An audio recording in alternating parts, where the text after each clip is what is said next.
దేవుడు అప్పటి నుంచి ఇప్పటి వరకు 13 సంవత్సరాలు దేవుడు ఎంతో కాచి కాపాడాడు. మరి పెళ్ళైన సంవత్సరానికి దేవుడు తెచ్చాడు. కానీ కొన్ని పరిస్థితుల వల్ల నాకైతే తెలియదు ఎలా ఉండాలో. మరి దేవుడు ఆ భాషణ అయిపోయింది. మరి మరలా ప్రార్థించుకున్నా. మరి 4 ఏళ్ళకి దేవుడు మళ్ళీ అనుగ్రహించండి. బిడ్డలు లేనప్పుడు ఎన్నో మాటలు అన్నమాట.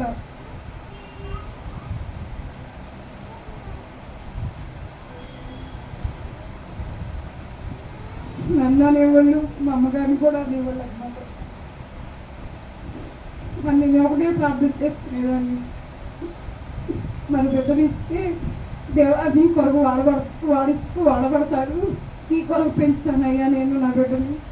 దేవుడు ఎంతో 4 ఏళ్ళు దేవుని ఎంతో ప్రార్థించుకున్నా. మరి మా అత్తగారు వాళ్ళు అయితే, మా మామగారు అయితే మందు వాడమ్మా, నాడు వైద్యుడు తీసుకొస్తాను మందు అనేవాళ్ళు. మా అత్తగారు చెప్పేవాళ్ళు, నువ్వేమి అవసరం లేదు, దేవుడు ఇవ్వాల్సిన ఎట్లోనే ఇస్తాడు అని. మా అత్తగారు చాలా ధైర్యం చెప్పేదనమాట. మా వాళ్ళు ఎన్నో అనేవాళ్ళు, మా అత్తగారు వాళ్ళు వైపు వాళ్ళు. కానీ మా అత్తగారు మాత్రం మరి నాకు సపోర్ట్గా ఉంటే ఏమి అసలు ఎవ్వరు మాకు నువ్వు పట్టించుకోవద్దు, మన దేవుడు మనకున్నాడు, ఎప్పుడు ఇచ్చినా దేవుడే ఇవ్వాలి మనకి, మందుల ద్వారా కాదు అది కాదు అని అనేవాళ్ళు. మరి నేను అలాగే ప్రార్థన చేసుకునే, దేవా ఏ మందులు వాడను, ఏ డాక్టర్ దగ్గరికి వెళ్ళను, నువ్వే నా గర్భాన్ని తెవ్వాలి అని దేవుడిలో 4 ఏళ్ళు ఎంతో ప్రార్థన చేసామంటే. సంఘం ఎంతో ప్రార్థన చేసింది, దైవజనులు ప్రార్థన చేశారు.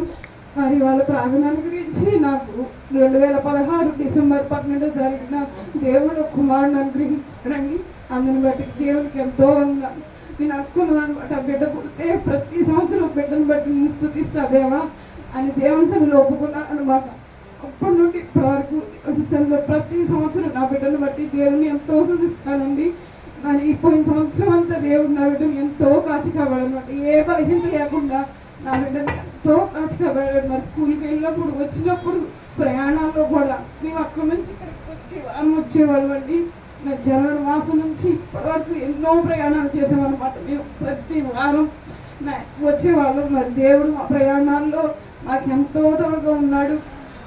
అందరిని బట్టి దేవుడికి ఎంతో స్తుతులు. నా బిడ్డలు ఎంతవరకు క్షేమంగా సజీవుడిగా ఆరోగ్యంగా ఉంచాడండి. నా బిడ్డ మనుషులతో ఎందుకు దేవుడితో ఎందుకు బిడ్డ వర్తిల్లేవాడుగా మంచి జ్ఞానవంతుడిగా ఉండేవాడు. మీరందరూ నా బిడ్డ కోసం ప్రార్థించమని చేస్తాను, ముగిస్తున్నాను.